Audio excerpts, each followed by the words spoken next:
Bienvenidos a las historias de Lilith. Bienvenidos a todos, vamos a continuar con esta aventura. En este caso estamos volviendo a la ciudad de Esmeralda con la victoria. Capítulo 14. Los monos alados. Recordarán los lectores que no había camino, ni siquiera un senderillo, entre el castillo de la bruja maligna y la ciudad de Esmeralda. Cuando los 4 viajeros iban en busca de la bruja, ésta los vio llegar y mandó a los monos alados a capturarlos. Así pues, resultaba mucho más difícil hallar el rumbo entre los campos salpicados de flores de lo que lo era viajando por el aire. Claro, sabían que debían marchar hacia el este, en dirección al sol naciente, y al partir lo hicieron de manera acertada. Pero al mediodía, cuando el sol brillaba directamente sobre sus cabezas, no pudieron saber dónde estaba el este y dónde el oeste, razón por la cual se extraviaron en aquellos campos. No obstante, siguieron marchando hasta que llegó la noche y salió la luna. Entonces se acostaron entre las perfumadas flores y durmieron profundamente hasta la mañana, todos ellos menos el espantapájaros y el leñador. La mañana siguiente amaneció nublado, pero partieron de todos modos, como si estuvieran seguros de su derrotero. Si caminamos lo suficiente, alguna vez llegaremos a alguna parte, dijo Dorothy. Pero pasaron los días sin que vieran ante ellos otra cosa que los campos cubiertos de flores. El espantapájaros empezó a refunfuñar. Es seguro que nos hemos extraviado, dijo, y a menos que encontremos el rumbo a tiempo para llegar a la ciudad de Esmeralda, jamás conseguiré mi cerebro. Ni yo mi corazón, declaró el leñador. Estoy impaciente por ver de nuevo a Oz, y la verdad es que este viaje se está haciendo muy largo. Por mi parte, gimió el león cobarde, no tengo valor para seguir caminando sin llegar a ninguna parte. Al oír esto, Dorothy perdió el ánimo, se sentó en la hierba y miró a sus compañeros, los que también se sentaron a su alrededor. En cuanto a Toto, por primera vez en su vida estaba demasiado cansado para perseguir a una mariposa que pasó rozándole la cabeza. El pobre perrito sacó la lengua, se puso a jadear y miró a su amita como preguntándole qué podrían hacer. ¿Y si llamáramos a los ratones? Dijo ella. Probablemente conozcan el camino que lleva a la ciudad de Esmeralda. Seguro que sí, exclamó el espantapájaros. ¿Cómo no se nos ocurrió antes? Dorothy hizo sonar el silbato que le había regalado la reina de los ratones, y en pocos minutos se oyó el ruido de muchísimas patitas, luego de lo cual vieron una multitud de ratones. Entre ellos estaba la reina, quien preguntó con su vocecita flautada: ¿En qué podemos servirles, amigos míos? Nos hemos perdido, le dijo Dorothy. ¿Puedes decirnos dónde está la ciudad de Esmeralda? Claro que sí, fue la respuesta, pero está muy lejos. Ustedes han viajado en dirección contraria todo el tiempo. Entonces la reina observó el gorro de oro que tenía puesto Dorothy y agregó: ¿Por qué no empleas la magia del gorro y llamas a los monos alados? Ellos los llevarán a la ciudad de Oz en menos de una hora. Ignoraba que el gorro fuera mágico, contestó Dorothy, muy sorprendida. ¿Cómo es esa magia? Está escrita dentro del gorro de oro, le informó la reina. Pero si vas a llamar a los monos alados, tendremos que huir, pues son muy traviesos y les divierte molestarnos. ¿No me harán daño a mí? Preguntó la niña en tono preocupado. No, deben obedecer a quien tiene puesto el gorro. Adiós. Así diciendo, salió a escape, seguida por todos sus vasallos. Al mirar el interior del gorro, Dorothy vio algunas palabras escritas en el forro. Como supuso que serían la fórmula mágica, las leyó con gran atención y volvió a ponérselo. Epe Pepe Caque, dijo, parada sobre su pie izquierdo. ¿Qué dijiste? Preguntó el espantapájaros, quien ignoraba lo que la niña estaba haciendo. Hilo jolo jalo, continuó Dorothy, parada ahora sobre su pie derecho. Vaya, exclamó el leñador. Sisi susi sic, agregó Dorothy, quien se hallaba al fin sobre sus 2 pies. Con esto terminó la fórmula mágica, y enseguida oyeron un gran batir de alas al aparecer sobre ellos los monos alados. El rey se inclinó profundamente ante la niña y le dijo: ¿Qué nos ordenas? Deseamos ir a la ciudad de Esmeralda y nos hemos extraviado, explicó Dorothy. Lo llevaremos nosotros, manifestó el rey. No había acabado de hablar cuando ya dos de los monos tomaron a Dorothy en sus brazos y se alejaron volando con ella. Otros se apoderaron del espantapájaros, del leñador y del león, y uno más pequeño tomó a Toto y voló tras los otros, aunque el perro se esforzaba por morderlo. El espantapájaros y el leñador se asustaron un poco al principio, porque recordaban lo mal que los habían tratado antes los monos alados.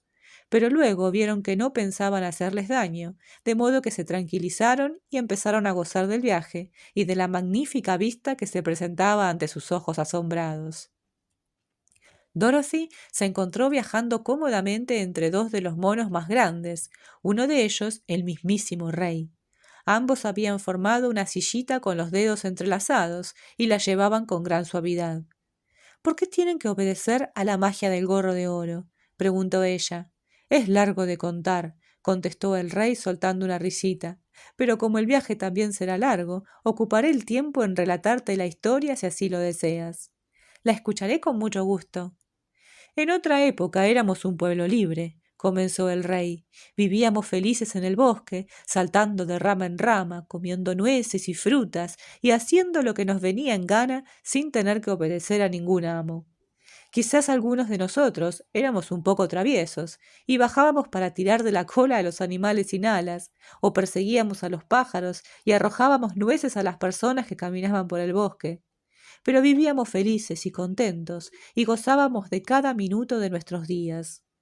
Esto ocurrió hace muchísimos años, mucho antes de que Oz llegara por entre las nubes para gobernar esta tierra.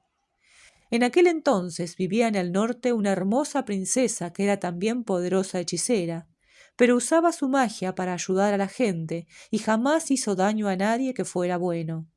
Se llamaba Gayelet y vivía en un hermoso palacio construido con grandes bloques de rubí.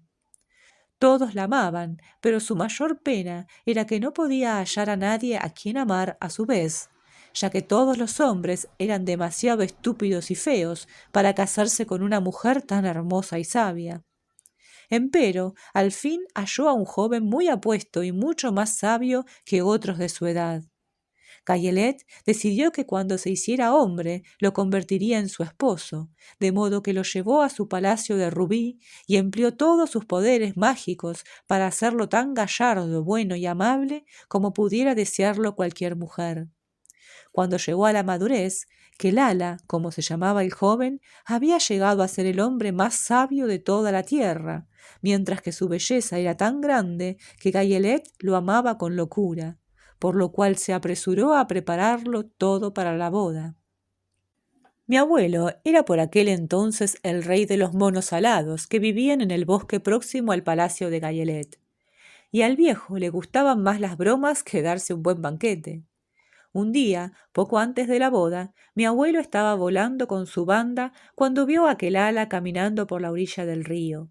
El mozo vestía un lujoso traje de seda rosada y terciopelo púrpura, y a mi abuelo se le ocurrió ver cómo reaccionaba a sus bromas, así que bajó con su banda, se apoderó de Kelala, lo llevó consigo hasta el centro del río y allí lo dejó caer al agua. «Nada un poco, amigo», le gritó mi abuelo, «y fíjate si el agua te ha manchado las ropas». Kelala era demasiado prudente como para no nadar, y en nada le había afectado su buena fortuna. Se echó a reír al sacar la cabeza a la superficie y fue nadando hasta la costa. Pero cuando Gayelet fue corriendo hacia él, vio que el agua le había arruinado sus lujosos ropajes. La princesa se puso furiosa y, por cierto, no ignoraba quién era el culpable, de modo que hizo presentarse ante ella a todos los monos alados y dijo al principio que se les deberían atar las alas y arrojarlos al río, tal como ellos lo habían hecho con Kelala. Pero mi abuelo rogó con gran humildad que los perdonara, pues sabía que los monos se ahogarían en el río con las alas atadas. Por su parte, Kelala intercedió en favor de ellos, de modo que Gayelet les perdonó al fin, con la condición de que los monos alados deberían de allí en adelante obedecer por 3 veces al poseedor del gorro de oro.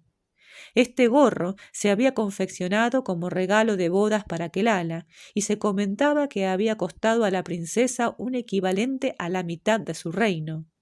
Claro que mi abuelo y todos sus súbditos accedieron sin vacilar, y es así como ocurre que somos 3 veces esclavos del poseedor del gorro de oro, sea este quien fuere. ¿Y qué fue de ellos?, preguntó Dorothy, que le había escuchado con profundo interés. Como que Lala fue el primer dueño del gorro de oro, contestó el mono, también fue el primero en imponernos sus deseos. Debido a que su esposa no podía soportarnos cerca, después que se hubieron casado, él nos llamó al bosque y nos ordenó que nos mantuviéramos siempre alejados de Gayelet, cosa que nos alegramos mucho de hacer, pues todos le temíamos. Esto fue todo lo que tuvimos que hacer hasta que el gorro de oro cayó en manos de la maligna bruja de Occidente, quien nos obligó a esclavizar a los Winkies y después a arrojar al mismísimo Oz de la tierra de Occidente. Ahora el gorro es tuyo y por 3 veces tienes el derecho de imponernos tu voluntad.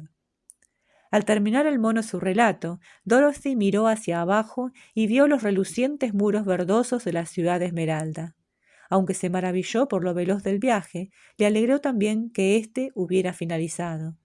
Los extraños simios bajaron suavemente a los viajeros frente a la puerta de la ciudad. El rey se inclinó ante Dorothy y luego se alejó volando a toda velocidad, seguido por todo su grupo. «Ha sido un magnífico paseo», comentó la niña. «Sí, y una forma muy rápida de salir de apuros», dijo el león. «Fue una suerte que te llevaras contigo ese gorro maravilloso». Y este es el fin, con otra increíble historia. ¿Qué les pareció la historia del gorro y de los monos alados? Fantástica, ¿verdad? Vamos conociendo de a poco el contexto de este maravilloso mundo. Mañana tenemos otro capítulo más, porque todavía no encontraron a Oz. Y para eso estén atentos, suscríbanse y recibirán una notificación anunciándoles del nuevo capítulo. Gracias amigos por haber escuchado este cuento y nos vemos mañana.